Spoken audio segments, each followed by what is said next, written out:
খোলার পরে ওর তো ডালছি, ডালার পরে ও যে দাগটা আছে ওর মাঝে তখন এর নিচে যদি কোনো সময় নামে তেল, এর নিচে যদি কোনো সময় নামে তখন যে তেল বেশি কমে গেছে।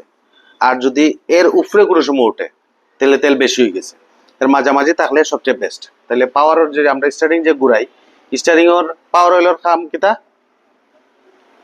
পাওয়ার অয়েলের খাম কিতা আপনার যা আছে কিতা, স্টার্টিং হালকা ও নিয়ন্ত্রণ যোগ্য করা। তখন বলা করে নিয়ন্ত্রণ করা এক জিনিস আর নিয়ন্ত্রণ যোগ্য করা আর এক জিনিস। তো সময় এটার মধ্যে তেল থাকবো তখন আমি এটারে নিয়ন্ত্রণ করতাম পারবো সহজে, নরম থাকবো। আর যদি এটা আপনার ও তেল না থাকে তাহলে স্টারিং যদি ঘুরাই আমরা তাহলে আওয়াজ করবো, একটা অন্য লেভেলের একটা আওয়াজ করবো, আমরা স্টারিং ঘুরাইতে পারতাম না। তখন আমরা এই সময় তেল যদি কোনো সময় বেশি ডালিলাই, অনেক সময় আছে তেল ডালাত গিয়ে আমি বেশি ডালিছি, তখন ও যে সিরিঞ্জ দেবো যেন সিরিঞ্জ লইয়া আপনি যতক্ষণ পারেন তেল কমাইয়া একুরেট থাকা, তেল কম থাকতো। এই যে জায়গাটা আছে ধরো আমরা আছে কেতে হয়েছে ও কতক্ষণ জায়গার মাঝে তেল আমরা রয়েছে জায়গা খালি, আমার বোতলের মাঝে সামান্য একটু তেল রয়েছে, কয় দূর তোরা ডালিলেই তাহলে এইগুলো আবার বোতল রাখতাম নেই, এটা করা যেত না কোনো সময়।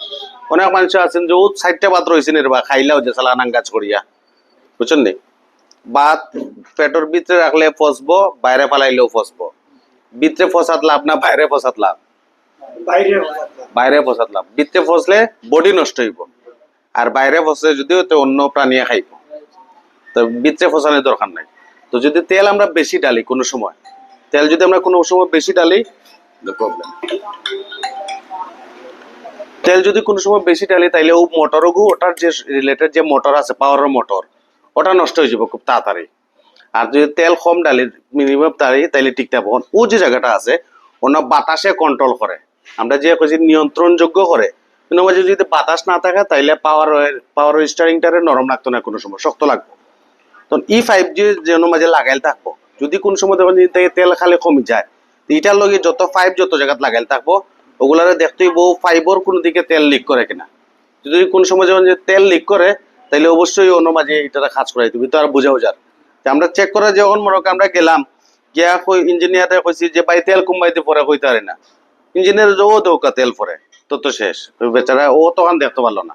তাহলে তেল যদি কোনো সময় পাওয়ার অয়েল কোনো সময় কমতো না, যদি কোনো সময় পাওয়ার অয়েল কমে তার অর্থ হইলো যে কোনো না কোনো দিকে লিকর, এগুলো কমার জিনিস না। অয়েল হইলে কমতো না, ফুয়েল হইলে কমবো, ফুয়েল তো জ্বলবো তাহলে কমবো, আর অয়েল তো জ্বলতো না, সো এটা কমারও ব্যবস্থা নেই। ঠিক আছে, পাওয়ার অয়েল আশা করাম বুঝছেন আপনারা।